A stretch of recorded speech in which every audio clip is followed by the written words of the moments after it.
வேளச்சேரி பரங்கிமலை இடையே பறக்கும் ரயில் பாதையை விரைந்து முடிக்க வேண்டும் என்ற கோரிக்கை எழுந்துள்ளது. MRTS என்று அழைக்கப்படும் பறக்கும் ரயில் வழித்தடம் வேளச்சேரியில் இருந்து பரங்கிமலை வரை நீட்டிக்கப்பட உள்ளது. சுமார் 496 கோடி ரூபாய் செலவில் 5 கிலோமீட்டர் நீளத்திற்கு இந்த பணி மேற்கொள்ளப்பட்டு வருகிறது. புழுதிவாக்கம் மற்றும் ஆதம்பாக்கம் ரயில் நிலைய கட்டுமான பணிகள் தொடங்கிவிட்ட நிலையில் 500 மீட்டர் தூரத்திற்கு நிலம் கையகப்படுத்தப்படாததால் பணிகள் கடந்த 3 ஆண்டுகளாக முடங்கியுள்ளன. நிலம் கையகப்படுத்தும் பணியை விரைந்து முடித்து பறக்கும் ரயில் சேவை தொடங்க மாநில அரசு முன்வர வேண்டும் என்று சமூக ஆர்வலர்கள் கோரிக்கை விடுத்துள்ளனர்.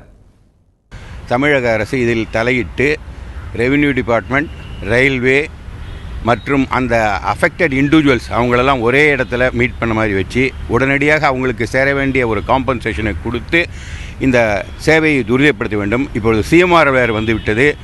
மவுண்ட் ஸ்டேஷன் ஒரு பெரிய ஹப் ஆக போகிறது.